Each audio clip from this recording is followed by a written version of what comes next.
તો ગાંધીનગરના શેરથા ગામની નરસિંહ મંદિરની જમીન બચાવવા આંદોલન, જ્યાં મંદિરની જમીન ઉપર ભૂમાફિયાઓએ કબજો કરી લીધાનો આક્ષેપ કરાયો છે।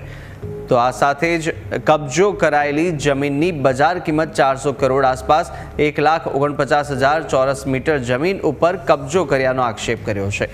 જમીન બચાવવા માટે શેરથા ગામ ખાતે આજે મહારેલી અને સભાનો કાર્યક્રમ, અનેકવાર વિવિધ જગ્યાઓ ઉપર રજૂઆત છતાં ઉકેલ ન આવતા આંદોલન કરાયો।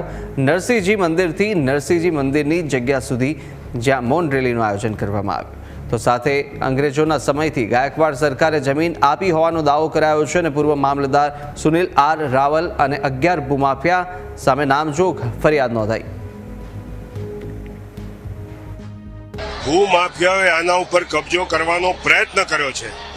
આ જમીન નરસિંહજી મંદિરની વર્ષોથી ગાયકવાડી સરકારે આપેલી છે અને એના બધા જ આધારભૂત પુરાવાઓ અમે આપ્યા છે, પરંતુ કેટલાક ગામના તત્વો સાથે મળી અને ભ્રષ્ટ 2-4 અધિકારીઓના મેળા પીંપળાને લઈ ખોટા દસ્તાવેજો કરી અને જમીન હડપવાનું જે કાર્ય થયું છે એ કાર્યના વિરોધમાં સમગ્ર ગામ, દરેક જ્ઞાતિના લોકો આ ભૂમાફિયાઓને સબક શીખવાડવા માટે એક મૌન રેલી દ્વારા ગાંધી ચિંધ્યા માર્ગે આ આસ્થાના કેન્દ્ર, આ ધર્મના કેન્દ્ર, આ સમર્પણના કેન્દ્રમાં એક થઈ અને ગામ લોકોએ એક અવાજ ઉઠાવ્યો છે।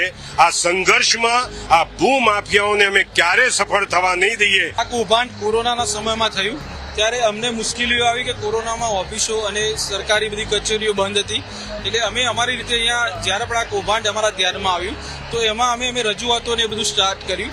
એમાં ચેરિટીથી માંડીને કોર્ટોમાં અમારા કેસો અમે એમાં દાખલ કર્યા અને એમાં લઈને અમે સરકારમાં પણ રજૂઆત કરી। તો આ જે કૌભાંડ થયું છે એ ક્યાંક ને ક્યાંક જે ગણોત ધારાના જે નિયમો હતા એને લઈને ખોટા ડોક્યુમેન્ટો તૈયાર કરીને આ કરવામાં આવ્યું છે, એટલે આ તદ્દન ખોટું છે।